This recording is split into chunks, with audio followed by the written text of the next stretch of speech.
Selamat malam semuanya. Sambil menunggu yang lain join ya, ini saya absen dulu. Yang sudah masuk, tadi pertama Pak Tio Press News ya. Selamat malam Pak Tio, bisa kenalan dulu Pak. Silakan Pak, dinyalakan mic-nya Pak.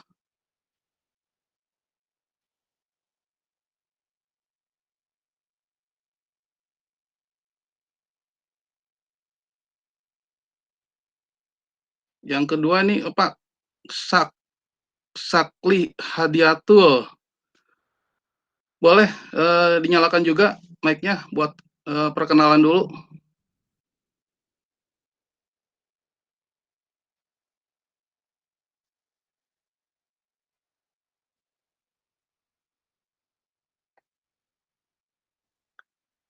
Selamat malam Mbak Siska Kusnadi.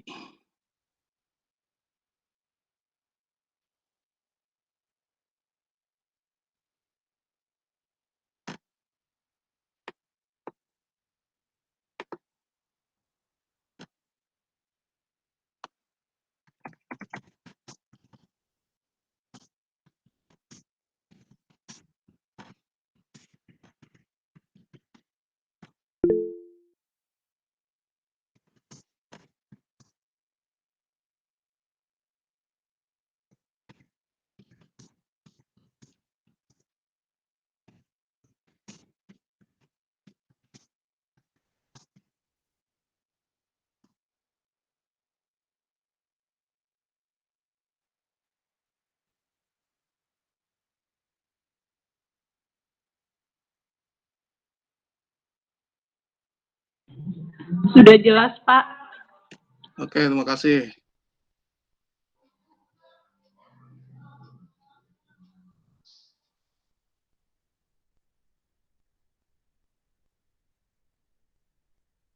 Buat yang lainnya yang join, boleh chat juga kalau nggak mau mengaktifkan mic-nya, silakan.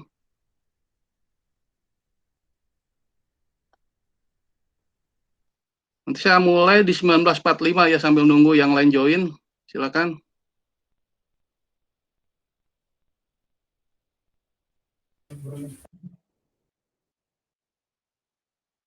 Malam Mas Risman.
Selamat malam Pak Aji.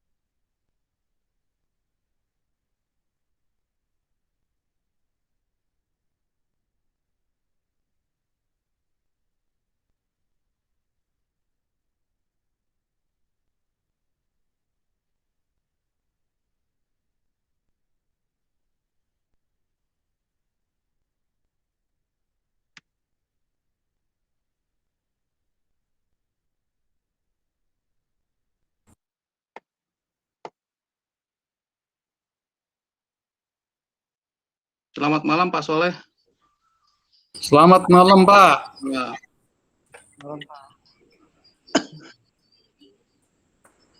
Selamat malam Pak Haji, silakan Pak, bisa open mic Pak. Oh ya, selamat malam Pak. Ya. Boleh kenalan dulu Pak Haji. Pak Haji profesinya apa Pak? Oh ya, saya guru multimedia Pak di SMK salah satu di wilayah Bogor, SMK 1 Cilengsi. Ya, profesinya guru ya Pak ya. Boleh. Boleh kalau Ya, boleh tahu ya. Pak, motivasi Bapak ikut ini webinar ini gimana Pak? Bisa berbagi cerita Pak atau berbagi pengalaman Pak? Oh ya, ini tadi dapat informasi aja deh yang apa namanya WhatsApp juga gitu. Jadi mungkin pengen tahu juga tentang wawasan dari Vintana ini ya gitu biar tahu juga. Ya. Jadi nanti untuk apa ke depannya karena hal baru juga sih ya buat saya. Iya Pak. Oke, makasih Pak Haji. Pak Soleh, selamat malam Pak Soleh. Iya Baik Pak. Ya. Pak Soleh kayaknya minggu kemarin udah pernah join ya Pak ya. Tapi boleh Pak perkenalkan lagi Pak. Baik Pak, terima kasih. Ini yang ketiga kali ini Pak. Ya, yang ketiga kali Pak ya. Yang ketiga kali ini Pak, saya Soleh, tinggal di Lenteng Agung, Jakarta Selatan. Profesi saya karyawan bagian akuntansi, keuangan, dan perpajakan Pak. Oke Pak. Itu, ya. Jadi apa namanya motivasinya, saya sangat tertarik dengan topik yang dibahas ini Pak. Iya. Dengan job desk saya Pak. Job desk ya, orang akuntan lah Bapak ya. Jadi sangat menarik terkait dengan bagaimana cara menilai kesehatan perusahaan ya Pak ya. Betul Pak. Iya. Oke, terima kasih Pak Soleh.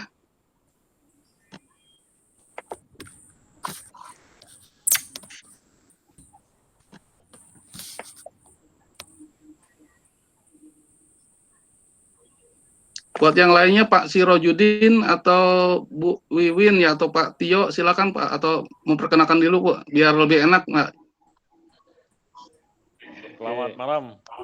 Malam Pak Siroj. Iya. Aduh, kamera saya ini agak bermasalah Pak. Oke, nggak apa-apa Pak, mic-nya aja Pak. Oh ya, mic-nya aja ya. Iya. Ya, selamat malam untuk semuanya. Malam. Jadi motivasi ikut webinar untuk menambah ilmu Pak, wawasan terkait dengan manajemen keuangan perusahaan ini. Oke, makasih Pak Siroj. Ya.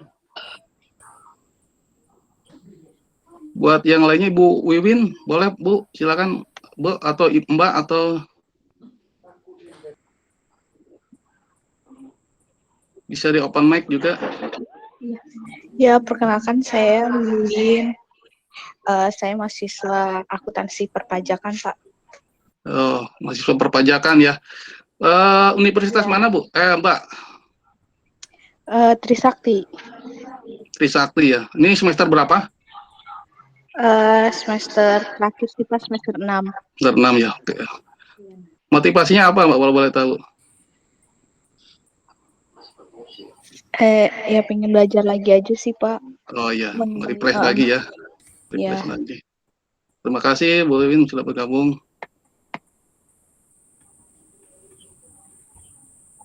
Ini saya belum kenalan sama yang Pak Sakli Hadiatul sama Pak Tio nih. Silakan.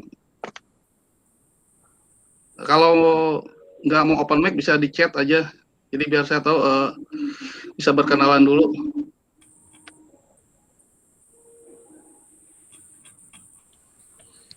Halo, selamat malam. Selamat malam, Pak Tio. Oh iya, selamat malam. Malam. Saya Tio. Saya dari Jogja, bekerja sebagai staf notaris. Itu aja. Oh ya, makasih Pak Tio. Ya.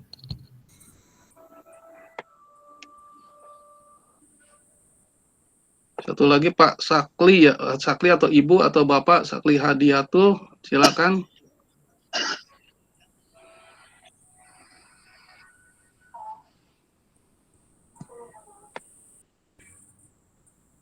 Kalau masih malu-malu, bentar lagi saya akan coba mulai buat pemaparan materi yang akan saya sampaikan malam ini, yaitu terkait teknik menilai kesehatan perusahaan. Bismillahirrahmanirrahim. Selamat malam, selamat bergabung di webinar kali ini. Webinar kali ini yaitu webinar series untuk serial prakerja ya. Serial prakerja mudah-mudahan dapat menjadi insight di dalam menjalankan tugasnya sebagai akuntan ataupun business owner, bagaimana cara menilai kesehatan dari suatu perusahaan atau bisnis yang sedang dijalankan. Saya akan presentasikan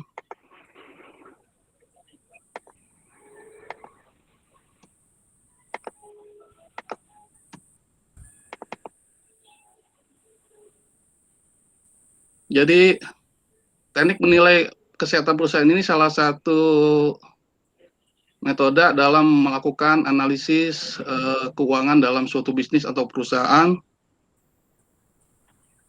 Ada 3 poin yang akan saya bahas terkait materi ini. Yang pertama, faktor yang mempengaruhi kesehatan perusahaan. Yang kedua, tools yang digunakan untuk menilai kesehatan perusahaan. Dan yang ketiga, manajemen aset atau pengelolaan aset sebagai salah satu fungsi pengendali kesehatan perusahaan. Saya akan masuk ke poin yang pertama. Faktor apa saja yang mempengaruhi kesehatan dari suatu perusahaan atau bisnis? Kesehatan perusahaan dapat dinilai dari 2 sisi, yaitu sisi likuiditas dan sisi solvabilitas. Buat para akuntan, mungkin yang Bapak Soleh ataupun yang lainnya yang sudah terbiasa dengan bahasa-bahasa akuntansi atau keuangan. Jadi likuiditas ini terkait dengan seberapa besar ketersediaan dana untuk bisa menutupi kewajiban jangka pendeknya. Sementara solvabilitas ini terkait karena ada faktor leverage bisnis, maka bagaimana kemampuan dari bisnis di dalam memanajemen utang atau risiko keuangannya. Poin yang pertama akan saya bahas terkait dengan likuiditas. Likuiditas ini sering diartikan secara harfiahnya bahwa bagaimana total aset lancar yang dimiliki dari perusahaan atau bisnis mampu menutupi atau memenuhi kewajiban jangka pendeknya atau disebut dengan utang lancar biasanya. Nah, permasalahannya kita harus paham dulu apa yang termasuk ke dalam komponen aset lancar dari suatu bisnis. Bagi para akuntan atau tenaga akunting yang sudah lama berkecimpung mungkin sudah tidak asing lagi, yang termasuk ke dalam aset lancar setidaknya ada kas dan setara kas, ada piutang usaha atau piutang dagang.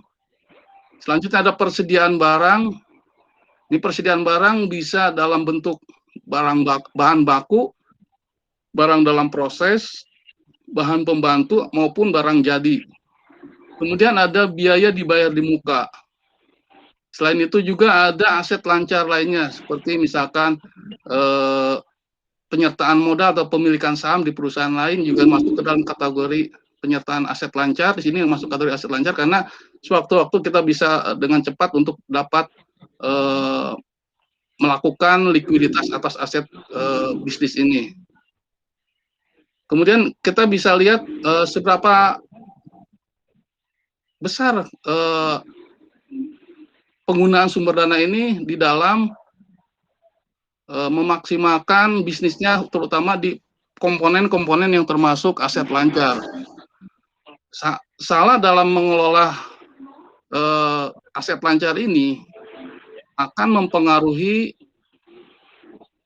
tingkat kesehatan atau kemampuan perusahaan atau bisnis di dalam memenuhi kewajiban, terutama kewajiban jangka pendeknya yang dapat diukur dalam 1 tahun periode akuntansi biasanya diukur seperti itu.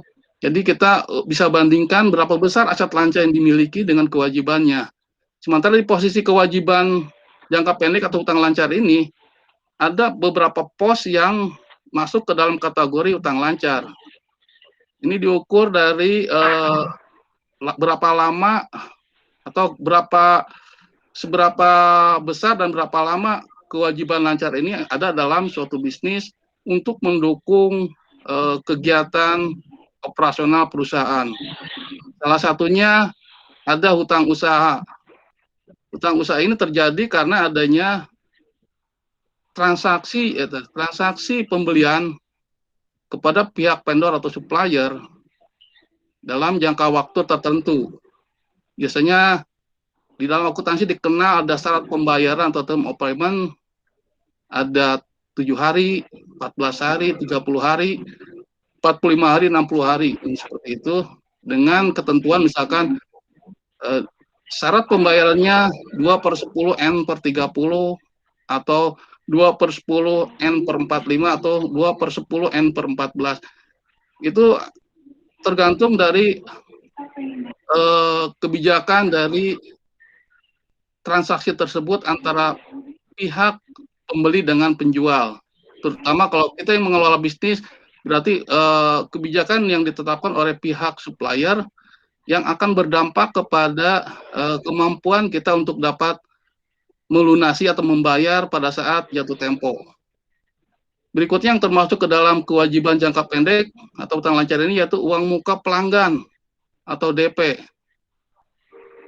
Saya lihat masih ada beberapa kasuistik di dalam bisnis bahwa pada saat menerima uang muka atau DP ini, kadang-kadang masih ada salah dicatat. Yaitu pada saat diterima uang muka malah diakui sebagai piutang. Nah, ini juga akan pada saat salah menyajikan atau salah mencatat transaksi tersebut, maka komponen di dalam aset lancar ini akan bias nilainya seperti itu. Karena seharusnya menjadi faktor pembagi, ini malah menjadi faktor yang harus dibaginya seperti itu. Selain itu ada juga transaksi pre-order nih. Pre-order ini kadang-kadang masih ada juga mencatat transaksinya itu langsung diakui sebagai penjualan. Padahal itu baru sebatas penerimaan uang terlebih dahulu dan mungkin barangnya akan diproses dalam beberapa hari ke depan atau minggu ke depan. Ini pada saat dicatat tidak sesuai dengan standar yang berlaku, maka akan berpengaruh kepada nilai kesehatan dari perusahaan. Jadi orang kadang berpikir, oh ada uang di dalam rekening kas atau bank kita dari uang muka atau uang pre-order tadi. Ini kalau dianggap total langsung sebagai pengakuan pendapatan, akan ada bias seperti itu pada saat dilaporkan, padahal itu belum terjadi transaksi yang sebenarnya. Jadi seolah-olah ada uang di dalam pengelolaan kita yang sebenarnya masih harus kita penuhi sampai transaksi itu diterima oleh pelanggan kita, seperti itu. Ini mudah-mudahan untuk yang hadir malam ini tidak terjadi lagi dalam mencatat uang muka DP atau pendapatan diterima di muka, karena kadang-kadang di praktiknya pendapatan diterima di muka ini juga bisa berbagai macam model ya, tadi model revenue-nya seperti apa. Terus berikutnya juga ada komponen biaya yang masih harus dibayar. Nah, ini termasuk beban-beban operasional perusahaan. Salah satunya biasanya beban gaji karyawan atau kalau kita ada kerjasama dengan jasa ekspedisi, kalau kita perusahaan dagang atau manufaktur, biasanya dikasih term payment juga, bisa dalam jangka waktu 30 hari atau mungkin 14 hari.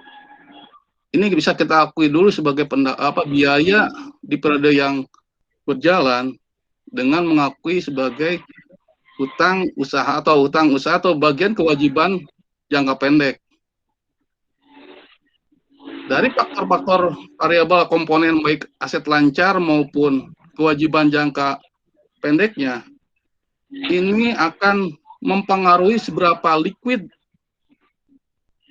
bisnis yang dijalankan atau seberapa sehat ketersediaan dana dalam perusahaan di dalam memenuhi kewajibannya. Dalam kondisi seperti sekarang ini, pandemi yang sudah hampir berjalan 2 tahun, ya 1,5 tahun lebih, banyak bisnis yang setidaknya terdampak secara langsung gitu ya. Dikarenakan adanya pembatasan waktu, adanya penutupan kemarin hampir 2 bulan dari bulan Juli dan Agustus, di bulan-bulan sebelumnya juga terjadi pembatasan jam operasional, itu akan sangat berpengaruh sekali terhadap likuiditas perusahaan. Karena pendapatan yang terjadi atau mungkin arus kas yang masuk dari kegiatan utama perusahaannya akan mengalami penurunan atau malah mungkin sama sekali tidak ada kegiatan yang dapat menghasilkan pendapatan atau penjualan. Nah, ini bagaimana nanti cara mengukur tingkat kesehatan dari bisnis yang dijalankan. Karena ada banyak model bisnis yang kemarin, termasuk model revenue-nya seperti apa, seberapa besar dampak dari pandemi ini terhadap bisnis yang dijalankan. Berikutnya, selain tadi faktor likuiditas, kita juga dapat mengukur faktor yang mempengaruhi itu yaitu faktor solvabilitas. Kemampuan tadi kita dalam memanage resiko keuangan, termasuk memanage resiko hutang atau kewajiban dari bisnis yang sedang dijalankan. Jadi di webinar sebelumnya sudah saya sampaikan bahwa sumber dana dari suatu bisnis setidaknya ada 2, yaitu dari modal sendiri dan pinjaman pihak ketiga atau disebut dengan hutang. Sumber dana ini digunakan untuk membiayai membiayai kegiatan bisnis atau perusahaan dan digunakan dalam bentuk aset. Aset ini tadi sudah saya sebutkan bahwa ada aset lancar, ada aset tetap, dan ada aset tidak berwujud. Keseluruhan dari jenis aset ini yang dibiayai oleh hutang maupun modal akan diukur rasio solvabilitasnya atau rasiko bagaimana cara memanfaatkan sumber dana ini sehingga dapat menjadi aset perusahaan yang produktif. Jadi kita nanti akan bisa ukur seberapa besar porsi aset dibiayai oleh hutang dan seberapa besar porsi aset kita dimodali oleh sumber dana dari pihak internal atau sendiri. Salah dalam melakukan kebijakan pengelolaan aset ini juga akan berdampak kepada kesehatan bisnis secara keseluruhan. Karena ini variabelnya lebih kepada komponen jangka panjang dari bisnis yang sedang dijalankan. Kalau tadi likuiditas itu lebih sifatnya yang temporari, jadi diukur dalam waktu biasanya 1 tahun periode akuntansi.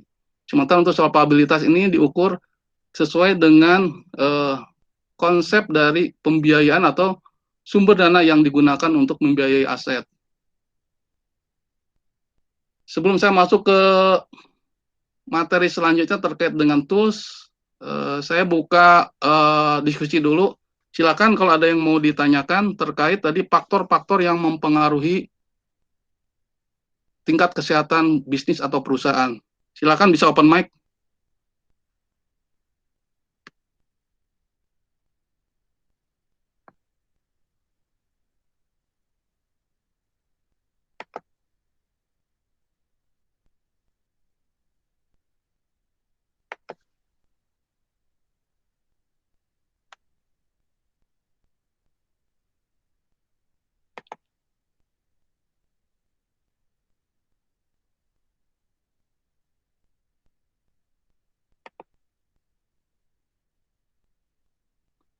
Gimana, ada yang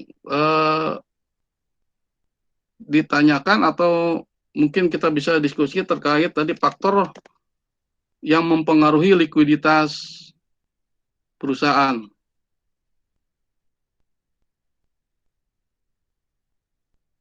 Kalau belum ada, saya akan lanjutkan ke slide berikutnya.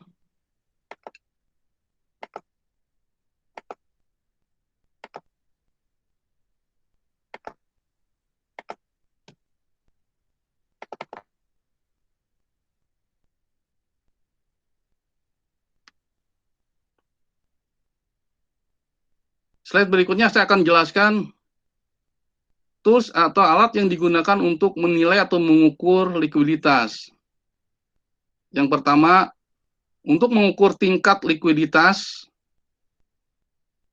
kita bisa menggunakan parameter current ratio atau rasio lancar, di mana total aset lancar yang dimiliki dibandingkan dengan total utang lancar atau kewajiban jangka pendeknya. Jadi tadi saya sudah jelaskan bahwa komponen aset lancar dan hutang lancar itu ada beberapa variabel yang saling terkait. Contohnya tadi untuk piutang maupun persediaan atau mungkin persediaan barang dengan kewajiban jangka pendeknya yaitu dengan hutang usaha ini akan linear ya. Jadi ada beberapa bisnis yang persediaan barangnya diberikan dengan waktu tempo atau tempo pembayaran, maka ini akan berkorelasi dengan besaran hutang usahanya. Jika kita tidak dapat mengukur atau tidak bisa menilai produktivitas persediaan ini di dalam menghasilkan pendapatan maupun keuntungannya, akan berdampak kepada kesehatan, karena ini akan menjadi beban. Pada saat kita membeli persediaan dengan cara tempo atau kredit, meskipun tidak ada kas yang keluar dalam jangka waktu tertentu, tapi ini akan menjadi beban pada saat periode berikutnya. Persediaan yang diadakan dengan cara tempo ini, jika tidak berputar sesuai dengan arahan atau ukuran yang seharusnya, saya contohkan ya, pada saat kita membeli persediaan barang dari supplier dikasih term of payment 30 hari. Nah, pada saat 30 hari ini kita sudah tentukan dan kita terima konsekuensi ini, terus barang yang sudah diadakan dan ada di dalam perusahaan kemampuan berputarnya atau mampu untuk dikeluarkan dijualnya melebihi 30 hari, ini akan menjadi beban muncul nanti.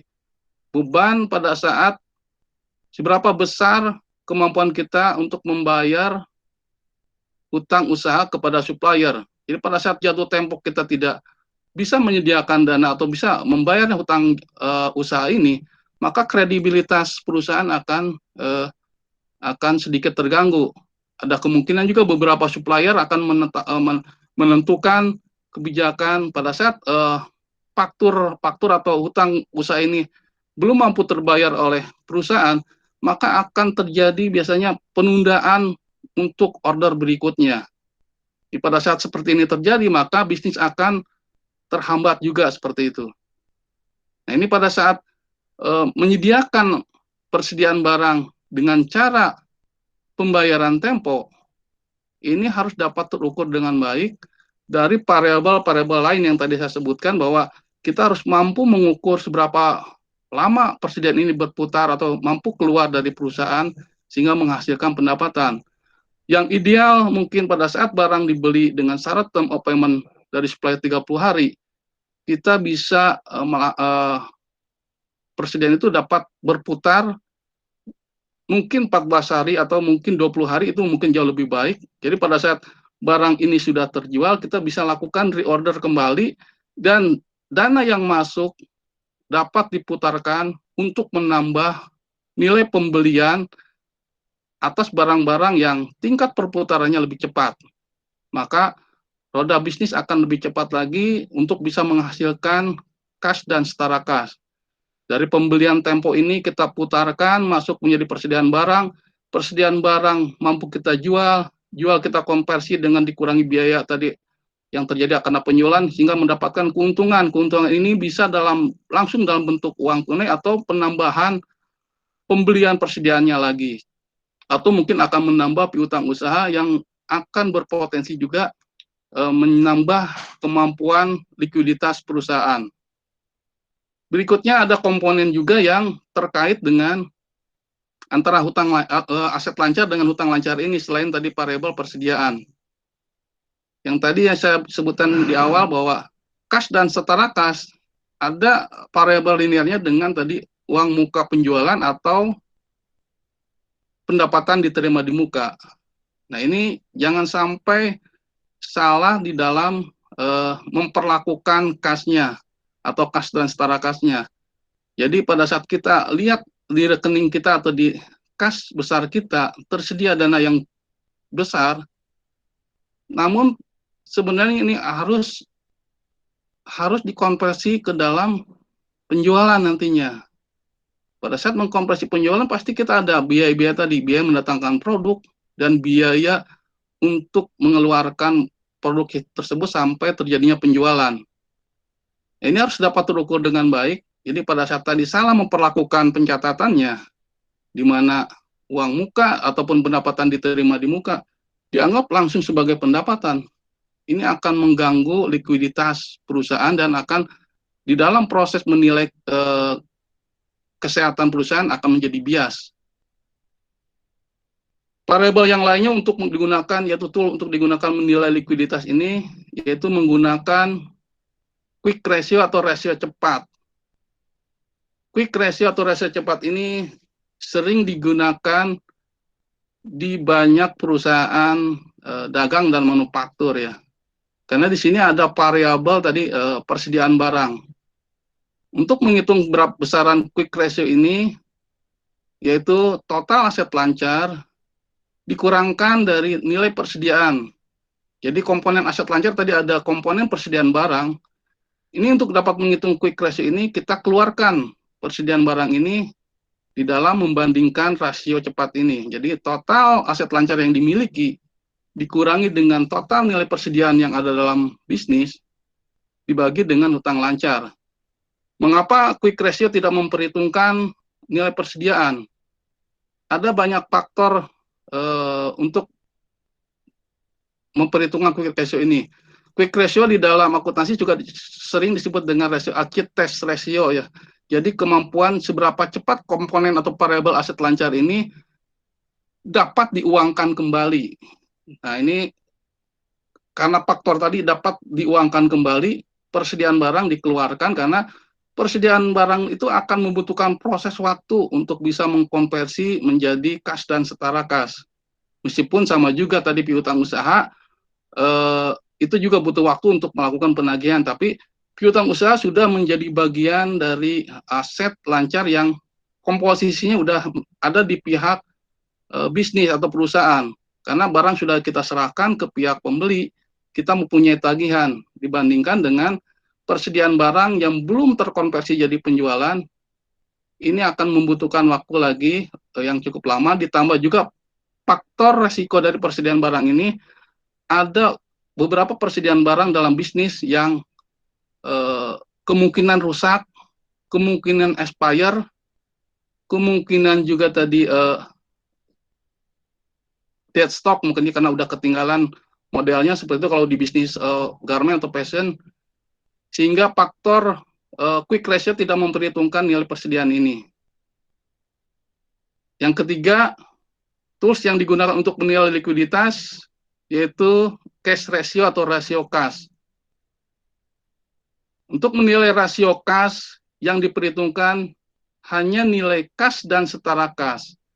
Kas dan setara kas ini komponennya kalau dalam bisnis mungkin ada banyak macam kategori kas dan setara kasnya. Yang jelas yang paling umum ada itu kas di tangan yang ada dalam bisnis atau perusahaan. Mungkin tadi di simpanan di bank dalam bentuk rekening giro, deposito, tabungan, atau sekarang digital money ya, uang digital. Ini faktor-faktor ini dijumlahkan di dalam satu periode dibandingkan dengan total hutang lancar atau kewajiban jangka pendeknya. Seberapa besar kas dan setara kas yang tersedia tadi mampu menutup kewajiban jangka pendeknya. Kalau tadi quick ratio mengurangkan variabel persediaan barang dagangan saja, Sementara di cash ratio-nya lebih spesifik lagi. Berapa dana yang tersedia atau kas dan setara kas yang tersedia di perusahaan mampu untuk memenuhi kewajiban jangka pendeknya. Cash ratio di masa pandemi seperti sekarang ini sangat berpengaruh sekali. Karena dengan pembatasan waktu, pembatasan kegiatan, otomatis siklus dari penjualan atau pendapatan akan mengalami hambatan, sementara kita hanya mengandalkan kas dan setara kas yang ada untuk menutup beban operasional. Beban operasional ini tadi salah satunya masuk ke dalam biaya yang masih harus dibayar. Ini makanya seberapa besar kemampuan kas dan setara kas di masa sulit seperti sekarang ini mampu menutup biaya operasionalnya. Di sini akan bisa kita lebih ukur lagi melalui analisis arus kasnya. Berapa besar arus kas masuk dari kegiatan operasional dan berapa besar arus kas keluarnya. Jika kita mengalami arus kas masuknya semakin kecil atau mungkin malah tidak ada sama sekali selama PPKM atau pembatasan kegiatan jam operasional, maka kita harus pertimbangkan juga bahwa seberapa besar kas keluar yang masih bisa kita kendalikan atau kontrol untuk dapat menyeimbangkan arus kas yang ada dalam perusahaan atau bisnis masih bisa memenuhi kewajiban atau biaya operasional dalam beberapa waktu ke depan. Biasanya kita sering juga beberapa literasi menyatakan bahwa harus adanya dana darurat dalam suatu bisnis gitu ya. Ya, ini juga harus dapat diukur, berarti buffer stok dana darurat yang harus tersedia dalam bisnis harus betul-betul terukur sesuai dengan tadi minimal modal kerja yang dimiliki itu akan dipenuhi dalam beberapa waktu lama dalam satu periode akuntansi. Kalau anggap sebagai kebijakan akuntansi dalam bisnis, misalkan menetapkan modal usaha harus dapat 2 kali atau 3 kali dalam menjalankan kegiatan bisnis dalam suatu periode, ini menjadi ukuran minimal atau buffer cash yang harus disediakan agar bisnis tetap bisa berjalan dengan kondisi keterbatasan seperti sekarang ini. Meskipun pada prakteknya sekarang pandemi yang berjalan hampir 1,5 tahun lebih ini, banyak juga pengukuran atau analisis yang dilakukan yang tadinya menyediakan dana darurat untuk 3 bulan, 6 bulan, bisnis mungkin akan masih bisa bertahan seperti itu. Tapi kenyataannya setelah disediakan dana darurat untuk menutup operasional dalam 3 bulan ke depan, 6 bulan ke depan, dan daya beli masyarakat juga terpengaruh, ini harus dilakukan tadi beberapa langkah untuk menyelamatkan bisnis. Seperti yang webinar sebelumnya saya bilang, ada beberapa potensi kondisi bisnis yang dihadapi. Sebenarnya pada umumnya metrik atau bisnis arus kas ini terbagi dalam 3 kelompok ya. Untuk bisnis yang baru dimulai atau startup atau rintisan, untuk bisnis yang berkembang, dan untuk bisnis yang mungkin sudah dibilang mapan ya atau matang. Di sini biasanya ciri-cirinya bisa kelihatan juga. Jadi untuk cycle bisnis yang startup pasti di tahun-tahun awal tidak menghasilkan laba. Nah, ini ciri-ciri bisnis untuk perusahaan yang baru berjalan atau bisnis rintisan ya. Pasti di tahun-tahun awal mungkin atau di beberapa bulan awal-awal itu pasti akan menghasilkan laba negatif, bukan laba negatif, berarti kerugian lah biasanya. Sementara untuk posisi perusahaan yang bertumbuh, cirinya meskipun dalam kondisi normal ya pasti menghasilkan laba yang positif, tergantung besarannya. Besarannya berapa besar, Tapi yang jelas trennya untuk perusahaan yang dalam posisi bertumbuh biasanya akan menunjukkan tren laba yang positif. Begitupun sama dengan kondisi bisnis atau perusahaan yang sudah settle atau mapan ya. Ini akan menunjukkan laba yang positif. Sementara kita bisa lihat dari sisi arus kasnya. Arus kas untuk bisnis yang baru berjalan atau baru dirintis ini akan menunjukkan arus kas negatif. Lebih banyak arus kas keluarnya dibandingkan arus kas masuk. Nah, untuk perusahaan yang bertumbuh, di sini ada fenomena pada saat arus kas operasionalnya dalam posisi negatif tapi menuju positif. Karena akan ada banyak investasi yang dikeluarkan untuk memperbesar atau menumbuhkan usahanya. Jadi ada kemungkinan arus kas operasional yang dihasilkan digunakan untuk menambah investasi. Salah satunya kalau dalam bisnis retail ya tadi saya sebutkan pada saat arus kasnya menghasilkan positif, maka kelebihan arus kas ini akan digunakan mungkin untuk membeli peralatan atau toko ya, mungkin bangunan toko yang ada kemungkinan berpotensi untuk meningkatkan penjualannya dibandingkan dengan menyewa tempat tersebut. Ini ada kemungkinan arus kasnya akan negatif atau mungkin pilihannya pada saat daripada membeli terlebih dahulu akan digunakan untuk menyewa dalam beberapa waktu ke depan sehingga nilai arus kas masih dapat dijaga. Sementara pada saat perusahaan yang sudah matang atau mapan, arus kas operasional kecenderungannya akan menunjukkan arus kas operasional yang positif, di mana arus kas masuk akan jauh lebih besar dibandingkan dengan arus kas keluar. Terus untuk ciri-ciri dari arus kas investasi, untuk perusahaan yang baru dirintis atau baru berjalan, di sini juga akan menunjukkan arus kas investasi yang negatif. Pasti akan lebih jor-joran untuk memperbanyak aset-aset yang bersifat jangka panjang dibandingkan arus kas masuk yang disediakan. Arus kas masuk investasi ini dapat tadi digunakan dari arus kas operasional, tapi yang jelas kan operasional dari perusahaan startup ini tadi menunjukkan negatif, maka akan lebih banyak arus kas keluarnya dibandingin dengan perusahaan yang sedang bertumbuh, di mana akan mencoba menstabilkan arus kas masuk dan arus kas keluar investasinya.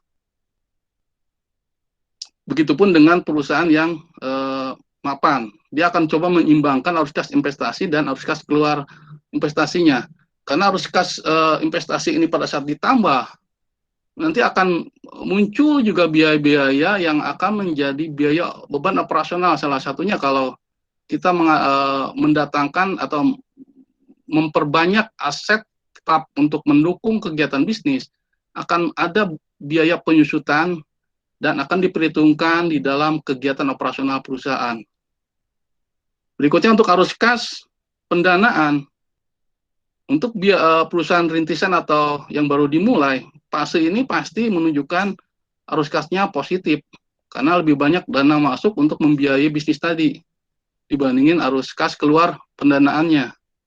Jadi orang bisnis awal-awal itu pasti akan ada banyak modal, baik dari modal sendiri maupun dari investor yang tertarik dengan bisnis yang kita jalankan. Jadi fase pendanaan ini atau arus kas pendanaan ini akan menunjukkan arus kas positif. Sementara untuk perusahaan yang sudah bertumbuh atau yang sudah mapan, ini akan kecenderungannya nol atau negatif. Negatif ini menunjukkan bahwa perusahaan atau bisnis telah mampu mencetak keuntungan dan keuntungan tersebut dapat dinikmati atau dibagikan kepada para pemegang saham ataupun kalau itu sumber dananya dari pinjaman, mampu mengembalikan pinjaman dari perusahaan. Nah, ini dari sini kita bisa mengukur tingkat kesehatan perusahaan dengan parameter dari sisi analisis cash pada saat rasio cash ini menjadikan pegangan dalam kondisi yang sangat mendesak, kita bisa ukur seberapa sehat atau seberapa posisi kita ada di perusahaan di fase yang mana gitu. Pada saat di fase startup mungkin ada kecenderungan tadi yang disebutkan ciri-ciri seperti itu, tapi pada saat kita di fase growth tapi muncul variabel-variabel yang ada di perusahaan startup, ini ada kemungkinan bisnis dalam keadaan terganggu secara likuiditasnya seperti itu.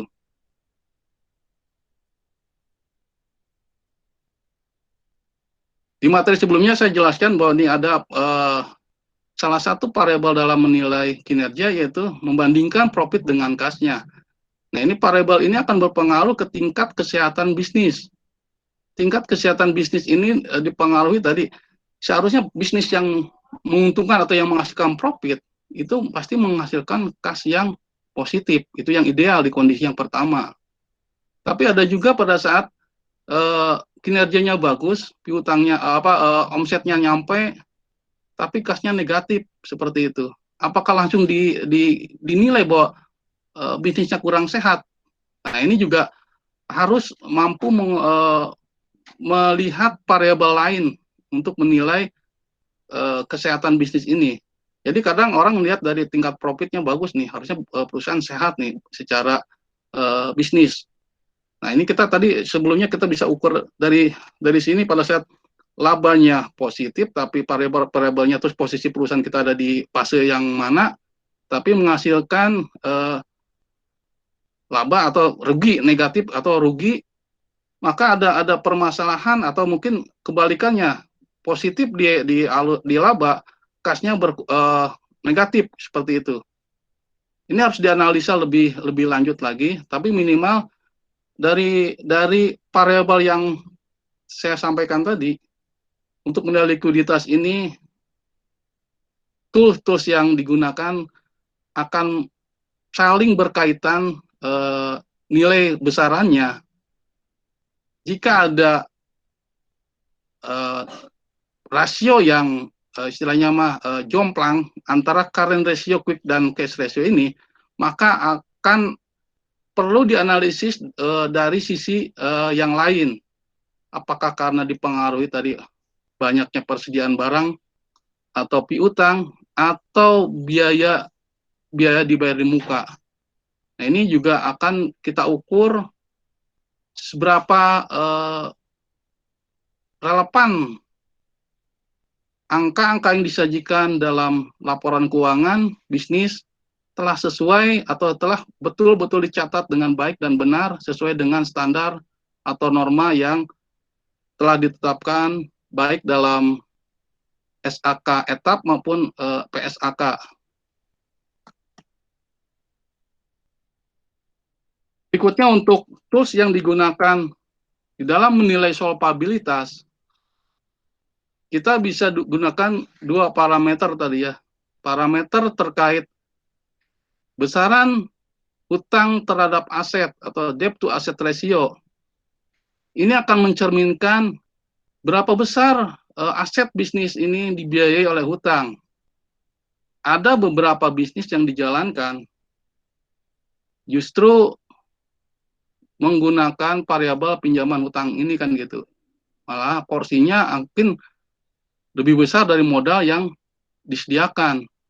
Tentunya ini akan menimbulkan resiko. Meskipun banyak juga yang berpendapat bahwa aset yang dibiayai oleh hutang, khususnya terkait hutang jangka panjang, seperti misalkan untuk pengadaan mesin pabrik, bangunan pabrik ataupun toko, itu kan perlu investasi yang cukup besar nih. Beberapa perusahaan mengambil kebijakan itu dibiayai oleh pinjaman pihak ketiga gitu ya. Tapi juga ada beberapa perusahaan yang memperhitungkan bagaimana cara membiayai tadi untuk gedung pabrik ataupun bangunan toko, itu bisa dibiayai dengan model penyertaan modal. Bisa dikonversi biayanya menjadi penyertaan modal. Nah, ini dalam akuntansi pun dicatat bahwa pengadaan aset tetap dicatat dengan cara menerbitkan saham gitu, atau mungkin komposisi kepemilikan perusahaan. Nah, ini pilihannya ada dua, makanya kita gunakan dua variabel tadi. Seberapa besar aset dibiayai oleh hutang, dan kita bisa lihat juga seberapa besar porsi hutang yang ada dengan modal yang dimiliki. Nah, ini akan mencerminkan risiko-risiko yang dihadapi. Jadi untuk komposisi aset yang lebih banyak dibiayai oleh hutang, ini akan menimbulkan beban-beban yang jelas, yang gampang diukur itu yaitu pinjaman dalam bentuk biaya bunga. Berapa besar bunga yang harus kita keluarkan untuk membiayai aset yang didanai dari pinjaman pihak ketiga. Apakah akan memberatkan kegiatan operasional perusahaan karena akan menambah biaya operasional, sementara aset tersebut tidak mampu mendongkrak atau menaikkan skala pendapatannya. Ini akan menimbulkan risiko dalam mengelola keuangan yang berdampak kepada kesehatan bisnis yang dijalankan. Bisa saja mungkin orang berpendapat, nggak apa-apa, dijadikan agunan misalkan bangunan ataupun mesin produksi. Pada saat one prestasi itu kan dapat divaluasi ulang, tapi bisnis bukan seperti itu tujuannya kan. Banyak kan tujuan bisnis itu bagaimana cara memaksimalkan nilai asetnya sehingga bisnisnya menghasilkan profit, bertumbuh dan berkelanjutan. Kalau cara berpikirnya tadi yang penting nilai asetnya nanti bisa divaluasi ulang dan bisa menutup kewajibannya, proporsi seperti itu. Itu berarti visi dan misinya sudah berbeda lagi seperti itu. Idealnya seperti kalau kita sudah sepakat bahwa bisnis ditujukan untuk bisa menghasilkan profit, bertumbuh dan berkelanjutan, seharusnya pengelolaan risiko hutang ini harus dapat terukur dengan baik sesuai dengan core utama kegiatan bisnisnya. Kalau kegiatan bisnisnya kegiatannya lebih banyak ke sektor-sektor yang bukan lebih banyak dari aset tetap yang digunakannya, seharusnya mencoba menghindari penambahan aset tetap atau aset berwujud ini lebih banyak dibiayai oleh pinjaman pihak ketiga. Ada baiknya mungkin tadi pilihannya bisa digunakan dengan cara penyertaan modal, meskipun pada akhirnya akan mendelusi besaran komposisi kepemilikan, tapi itu akan dirasakan mungkin secara risiko akan lebih kecil dibandingin dengan pinjaman dengan pihak ketiga. Berikutnya debt to equity ratio, yaitu mengukur besaran porsi tadi hutang dengan modal yang dimiliki. Kalau modal kita ada 100 gitu ya, utang kita 80, berarti modal kita cuma 20. Nah, ini porsi utang terhadap asetnya, porsi utang terhadap modalnya bisa 4 kali lipat untuk aset bisnis. Ini sangat beresiko sekali di dalam menjalankan kegiatan bisnis dan akan berdampak tadi jalannya bisnis atau kesehatan bisnis akan terganggu seperti itu. Apalagi dalam kondisi pandemi seperti sekarang ini, karena kemungkinan biasanya secara makroekonomi ketidakpastian ekonomi sering terjadi dalam rentang waktu 10 tahun. Kita bisa hitung mundur ke belakang, krisis yang pernah kita alami di Indonesia itu tahun 98, itu juga berdampak parah. Kemudian muncul di 2008 juga ada krisis dari luar tapi berdampak juga ke kita 2008, dan sekarang 2019 terjadi pandemi seperti ini kan gitu. Dan ini waktunya pun agak lama ya. 2098 sama 2008 mungkin nggak, recovery ekonominya nggak terlalu lama. Ini pandemi ini 1,5 tahun naik turun nih, banyak ketidakpastian, sehingga kalau terus solvabilitasnya tidak diukur dengan baik, dalam jangka panjang pasti akan mengganggu kesehatan perusahaan. Sampai di sini dulu. Sebelum saya lanjut ke slide berikutnya, silakan kalau ada yang ditanyakan atau ada yang mau didiskusikan, silakan bisa open mic.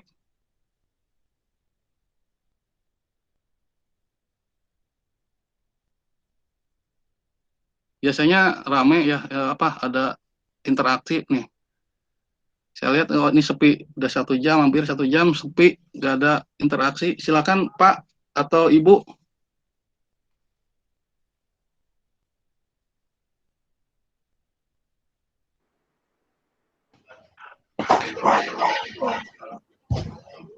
Iya. Ya, silakan Pak. Pak, bisa dijelaskan lagi kalau misalnya perbandingan antara modal, tadi Bapak bilang kalau misalnya modalnya 20, kalau misalnya semuanya 100 juta, dan kita cuma punya modal 20, sementara 80 dari hutang, itu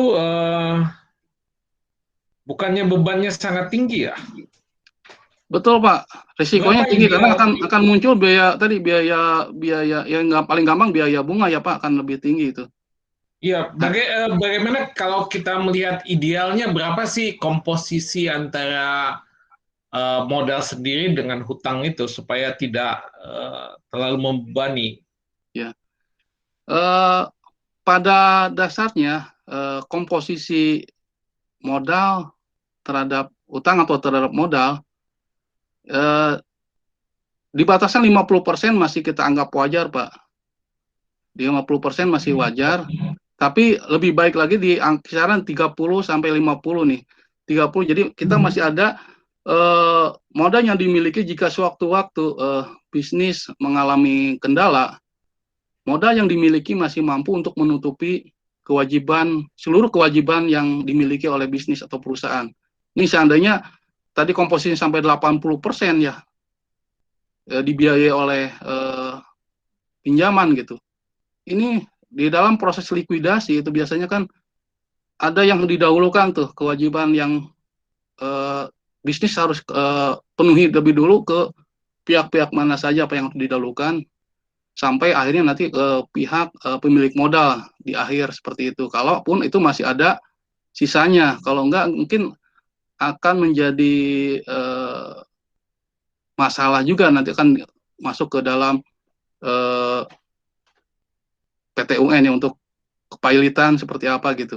Nah, idealnya sampai dengan 50% itu masih cukup rasional bisnis dijalankan. Aset ini digunakan sebagian didanai oleh modal sendiri dan sebagian oleh pinjaman dari pihak ketiga. Seperti itu, Pak. 50-50 ya, Pak? Ya, 50-50. Tapi lebih idealnya di 30, Pak. Kalau 30 itu masih baik ya, Pak. Meskipun juga ada beberapa bisnis tadi, karena merasa aset yang dibiayainya itu dapat divaluasi ulang, itu kadang-kadang mengambil resiko juga melakukan valuasi. Mungkin sering kalau pinjaman dari perbankan itu dilakukan top up setiap beberapa periode.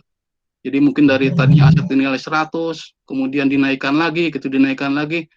Tapi kemampuan di dalam melakukan top up untuk bisa mendanai kegiatan operasionalnya tidak naik signifikan gitu Pak.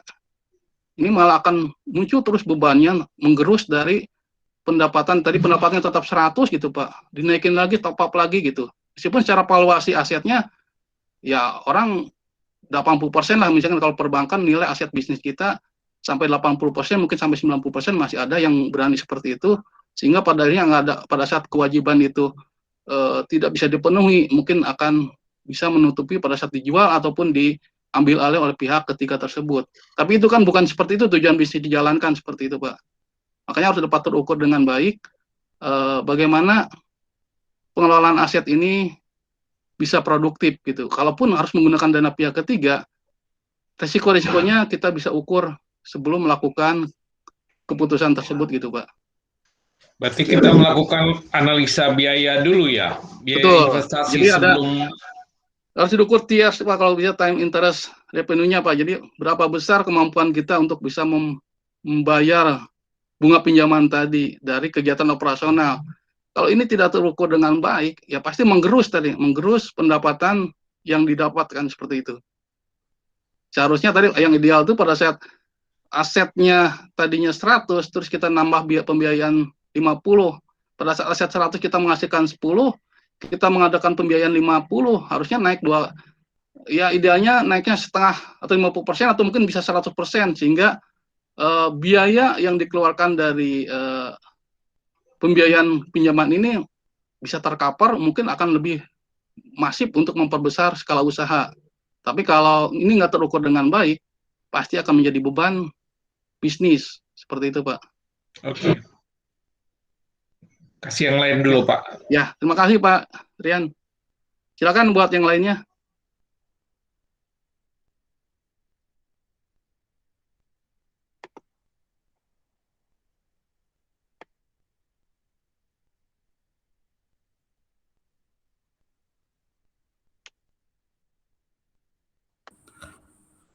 Buat yang lain ada, silakan. Saya Pak, masih buka. Maaf, tadi, Pak. Maaf Pak, tadi mungkin agak sedikit, saya mungkin agak lupa tadi Pak. Kenapa dalam mengukur apa tadi Pak yang di take out inventory tadi Pak? Apa namanya Pak? Yang quick ratio Pak ya? Quick ratio ya? Quick ratio ya? Ya, quick ratio ya. Quick ratio ya. Kenapa? Apa pertimbangannya mengukur quick ratio inventory mesti di take out, Pak? Ya, tadi karena nilai inventory ini ada banyak dipertimbangkan, Pak. Yang pertama, inventory ini ada waktunya untuk bisa dikonversi menjadi penjualan. Dari penjualan itu sendiri juga ada waktunya juga untuk mengkonversinya menjadi kas, Pak. Sehingga di dalam menentukan quick ratio, persediaan dikurangkan, Pak, untuk menilai besaran quick ratio-nya. Karena seperti tadi saya sebutkan, persediaan mempunyai risiko tadi, ada waktu lama tersimpan sampai menjadi penjualan. Dari penjualan juga harus, kalau dijual secara kredit, harus ada waktu untuk menagihnya. Selain itu juga ada risiko tadi, persediaan ini ada yang kadaluarsa atau expired date, ada risiko kerusakan, ada risiko dead stock, Pak. Ini harus diukur, karena makanya untuk mengukur quick ratio ini dikeluarkan, karena faktor ini yang akan mempengaruhi besaran rasio cepatnya untuk bisa menutup kewajiban jangka pendeknya, Pak. Quick ratio ya, ya artinya yang saya tangkap itu Pak, artinya inventory ini kan bisa juga, artinya bisa juga dijual langsung cepat, cair begitu kan Pak? Bisa. Kalau misalkan dengan term of payment misalnya, katakanlah cepat kan bisa cepat, atau bahkan kalau misalkan by cash misalkan ya, walaupun jarang ya, by cash itu kan berarti kan quick kan, artinya ya saya setuju, memang dia memang tidak quick lah gitu kan ya, tetapi dalam kondisi tertentu juga bisa quick menjadi cashing gitu kan Pak sebenarnya. Betul, sebenarnya. Jadi kalau saya amati quick ratio ini karena tadi Pak, urutan pada saat ini terjadi likuidasi nih, sebenarnya kan perusahaan tidak berkeinginan dilikuidasi gitu ya. Ya. Jadi dasar untuk menilai likuiditasnya itu tadi urutan tadi. Kalau berdasarkan rasio lancar ya semua aset lancarnya dihitung untuk membandingkan dengan kewajibannya. Masih besarkah atau di bawah dengan utang lancarnya. Tapi kalau diukur misalkan, oh ternyata masih di besaran aset lancarnya mungkin 1 kali atau 1,5 atau mungkin 2 kali dari aset lancar. Tapi setelah kita tarik nilai persediaannya, malah cuma 80% dari total hutang lancarnya. Ini resiko juga buat bisnis pada saat dilikuidasi. Jangan-jangan nggak bisa menutupi nih kewajibannya seperti itu. Terus kita tarik lagi ke bawah lagi tadi, cash ratio. Cash ratio-nya berapa persen sih dapat menutupi jika terjadi likuidasi ini? Kalau ini tujuan akhirnya ke sana pada saat terjadi likuidasi, mampu nggak uang kas yang ada itu menutupi kewajiban atau hutang jangka pendeknya seperti itu. Itu sih filosofi dari parameter-parameter ini gitu. Kenapa persediaan tidak dimasukkan dalam komponen quick ratio meskipun metode yang ada dalam perusahaan penjualannya tunai gitu seperti itu. Tapi waktu tunai pun akan membutuhkan waktu mungkin dalam beberapa waktu, hitungan hari, minggu, bulan seperti itu gitu Pak. Oke, mungkin cukup clear Pak, terima kasih. Ya, Pak. Satu lagi barangkali Pak, maaf ya. Pak. Tadi, boleh Pak, silakan Pak. Jadi saya tertarik dengan tadi Pak, mungkin ya yang tadi yang ada solvabilitas, likuiditas, yang tadi alat ukur tadi itu sebenarnya memang berlaku untuk semua industri, ataukah ada semacam ada semacam perbedaan Pak antara misalnya perusahaan jasa, perusahaan trading, perusahaan manufacturing, mungkin yang padat modal dan sebagainya itu Pak. Oh iya. Ada perusahaan yang ada perusahaan yang apa ya, katakanlah tanpa modal dia itu kan, misalkan hanya semacam marketplace ya, sekarang ini kan dia hanya mediator saja. Ada perusahaan artinya tanpa modal pun dia jalan begitu kan. Ada perusahaan yang memang harus kayak konstruksi itu kan dia harus punya, katakanlah punya ya alatnya harus macam-macam lah yang besar ya, apa namanya, mesin-mesin berat itu kan, heavy machinery itu harus punya. Bagaimana cara membedakannya ini Pak? Ya, pada prinsipnya bisnis dibuat untuk membesar dan berkelanjutan gitu Pak ya. Tadi untuk bisnis yang modal sekarang mungkin seperti yang marketplace tadi ya. Orang hanya masang iklan, terus pre-order lagi Pak ya, tanpa modal kan. Pre-order lagi. Jadi uang terima duluan gitu ya. Kita dapat barang lebih murah, di situ dapat terukur kan. Oh, dapat keuntungan segini gitu. Kalau kita mampu meningkatkan volumenya itu kan suatu bisnis juga yang baik kan seperti itu. Nah, ini alat ukurnya sebenarnya tadi bisa menggunakan pendekatan kalau likuiditas ini, bisnis ini bisa berjalan berapa lama sih modal seperti ini kan gitu. Pasti pada akhirnya akan mencoba menjajaki, mungkin tadi yang tadinya hanya sebatas dropshipper gitu Pak ya, hanya sebagai broker gitu ya. Dia akan mengukur juga, lebih baik nanti saya gunakan barangnya diproduksi sendiri atau mungkin dibeli aja langsung di stok dulu kan gitu Pak. Jadi tadinya hanya sebagai perantara, akhirnya pikir-pikir ada mampu meningkatkan volumenya, kenapa enggak kita stok kan, beli dulu, mungkin akan jauh lebih murah kalau daripada kita menjadi dropshippernya gitu. Mungkin itu akan jadi faktor pertimbangan juga pada saat apakah bisnis akan dijalankan seperti itu terus dropshipper, sehingga alat ukur likuiditasnya mungkin akan lebih sederhana. Tadi saya bilang bisa ukur dengan cara analisis arus kasnya aja seperti itu gitu. Seberapa besar arus kas masuk sama arus kas keluarnya mampu menghasilkan arus kas positif yang pada akhirnya dapat memperbesar asetnya dalam bentuk kas, dalam bentuk apapun, sehingga bisnis bisa tetap berjalan. Tapi jika parameter tadi akan membesar, kan tidak akan mungkin terus dia menjadi dropshipper, tuh akan coba membuat stok jadi reseller. Mungkin setelah itu akan bergeser lagi daripada jadi reseller mungkin ya. Kenapa nggak diproduksi sendiri kan seperti itu? Maka dia akan bergeser lagi kegiatannya ini. Maka parameter-parameter untuk menilai kesehatan bisnis akan bergeser juga. Yang tadi hanya sederhana aja menggunakan analisis kas aja. Ini karena udah muncul ada stok. Pada saat dibeli stok juga ada term of payment-nya. Pada saat digeser lagi diproduksi sendiri ada banyak muncul lagi variabel lain, termasuk nanti ada biaya yang masih harus dibayar. Ini akan diukur lebih kompleks dengan menggunakan tadi variabel current ratio, quick ratio dan cash ratio itu Pak, seperti itu Pak. Oke Pak, thank you Pak, sangat membantu Pak, makasih banyak. Ya Pak, makasih Pak Soleh. Buat yang lainnya silakan Pak atau Ibu.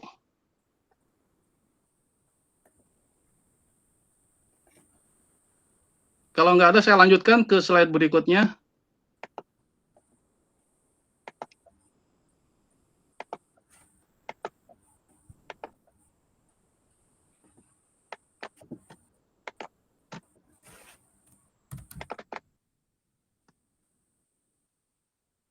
Nah, ini kunci bagaimana agar kesehatan bisnis dapat terkendali, yaitu dengan cara pengelolaan aset yang baik.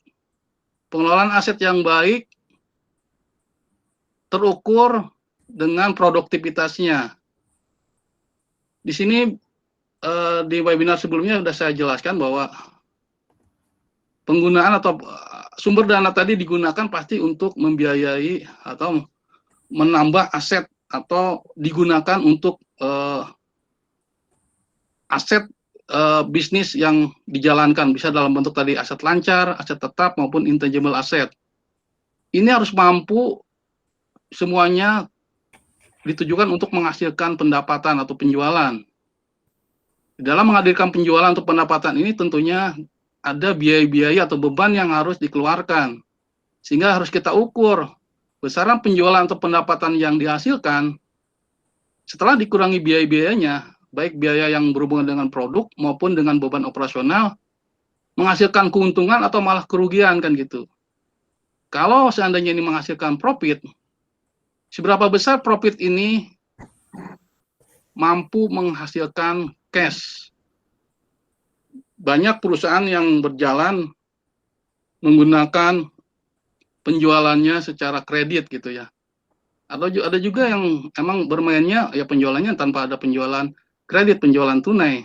Jadi konversiannya pada saat keuntungan yang didapat seberapa besar dalam bentuk cash-nya ataupun seberapa besar profit ini betul-betul menghasilkan cash yang mampu menambah besaran kegiatan bisnisnya.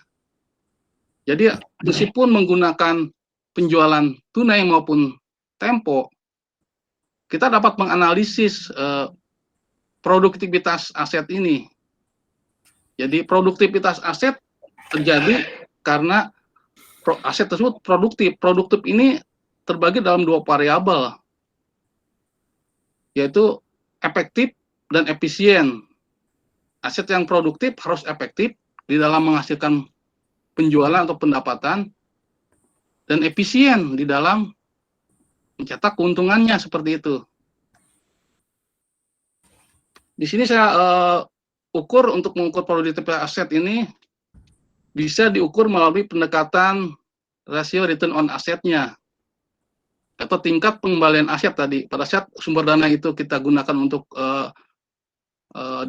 penggunaan aset atau digunakan dalam suatu aset bisnis, maka kita harus mampu mengukur nih sebelah sisi ini yang aset turnover ini bentuk efektivitas. Seberapa besar aset-aset yang ada itu mampu berputar mencetak penjualan atau pendapatan, sehingga ini dapat diukur besaran penjualan atau pendapatannya dari aset yang tersedia.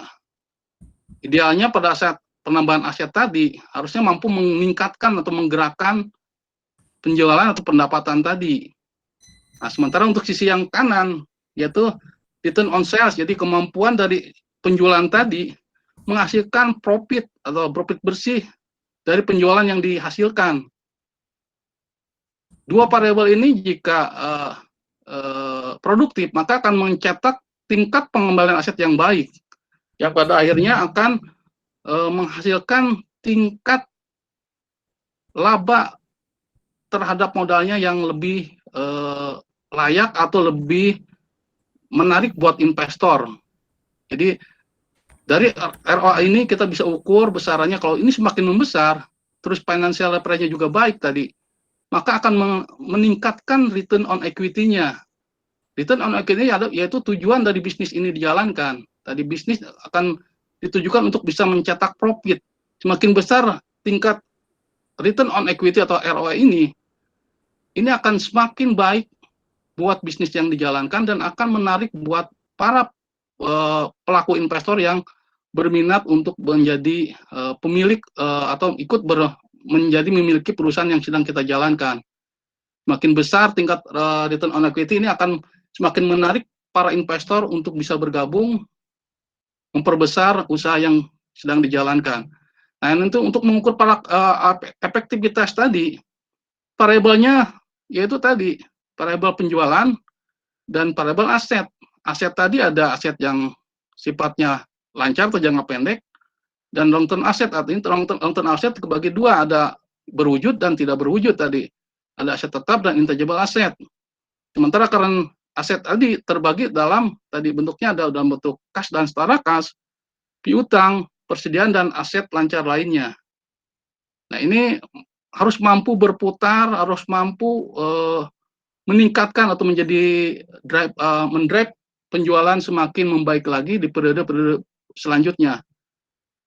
Jika variabel-variabel ini terukur, saya pastikan produktivitas aset akan semakin membaik dan pada akhirnya kesehatan bisnis akan terjaga.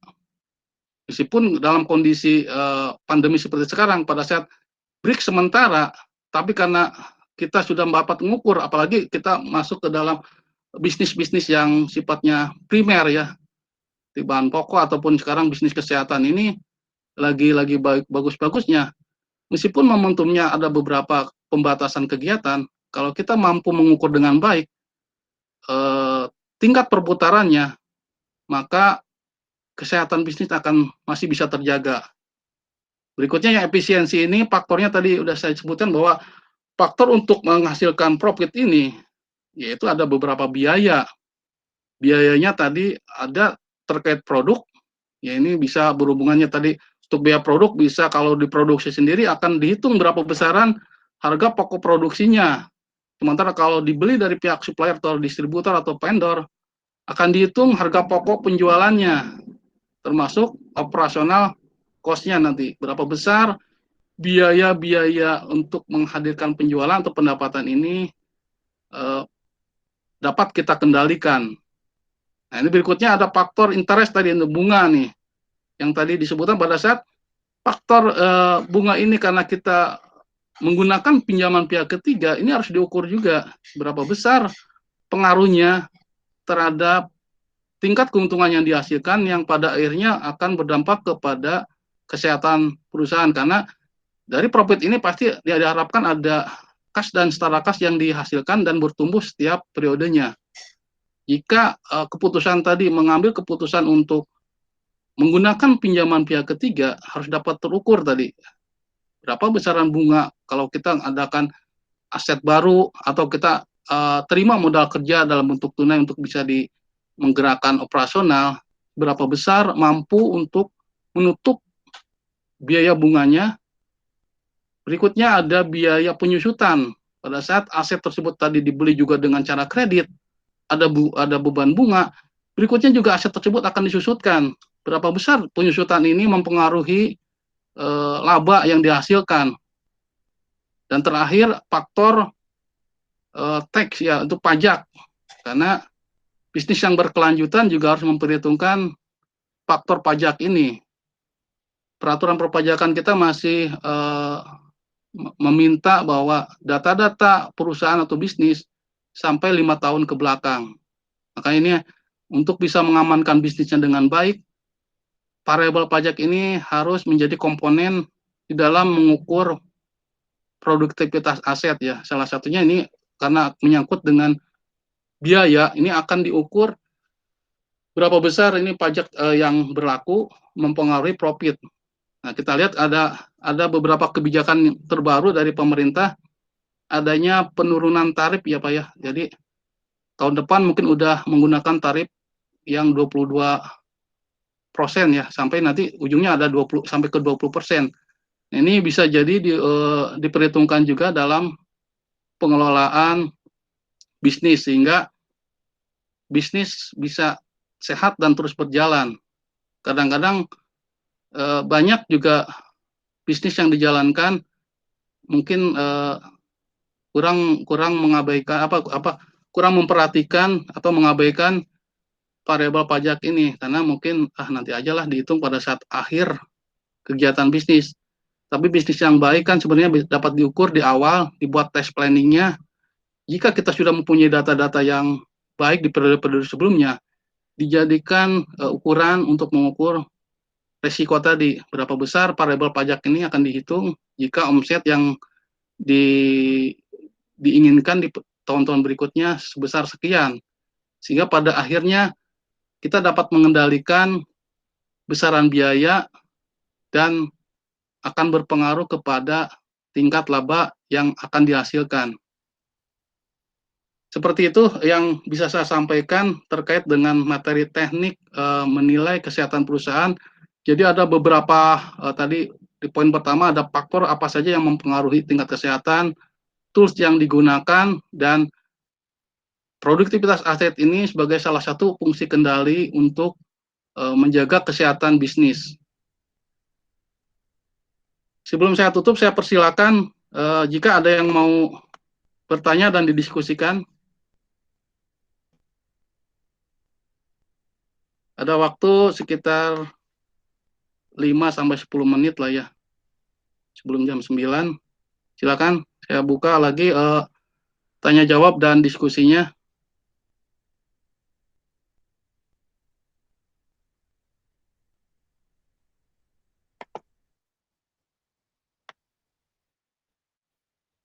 Di sini ada pertanyaannya Pak Erlangga ya, nanya apakah ada materi yang bisa dibagikan terkait PPT-nya nanti bisa dimintakan ke Ibu Revita ya.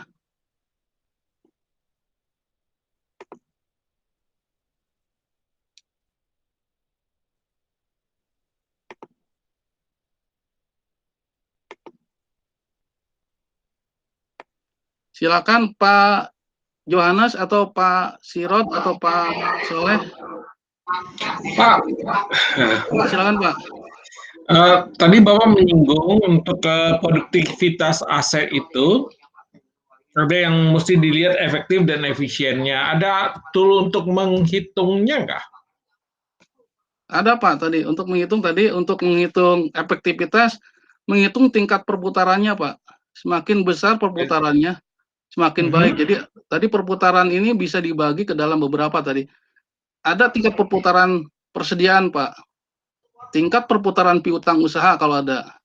Ini dapat terukur Pak, seberapa efektif nih persediaan yang kita beli, kita simpan untuk menghasilkan penjualan, berapa lama tersimpan, berapa lama sampai terkonversi jadi penjualan.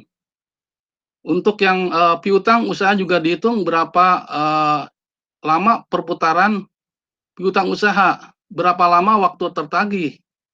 Ini ada ukuran-ukurannya Pak. Menggunakan aktivitas rasio, nanti aktivitas rasionya ada lama waktu perputaran tertagih, lama waktu persediaan tersimpan, lama waktu hutang usaha terbayar atau hutang terbayar. Ini ada ukuran-ukurannya lewat analisis aktivitas Pak nanti.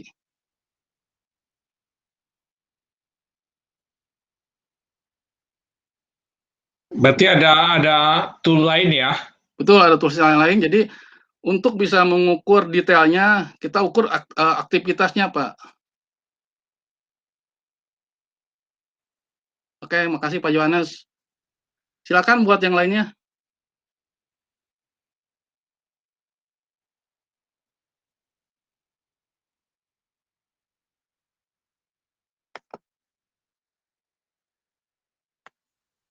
Buat Pak Soleh, silakan Pak, kalau masih ada yang mau didiskusikan Pak. Cukup clear Pak, terima kasih banyak. Ya, makasih Pak Soleh.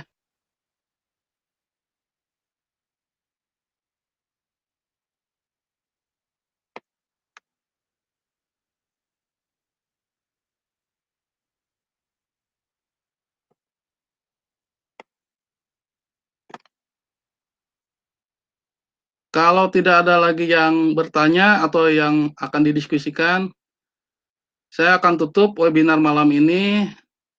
Terima kasih atas kehadiran Bapak dan Ibu. Semoga sehat selalu dan besok juga bisa ikuti webinar terkait webinar prakerja ini bersama Pak Salim Suwaris yang akan membawakan tema terkait cara memaknai atau membaca laporan keuangan. Terima kasih, selamat malam dan salam sehat selalu. Terima kasih Pak, sehat Pak. Terima kasih Pak. Selamat malam. Ya.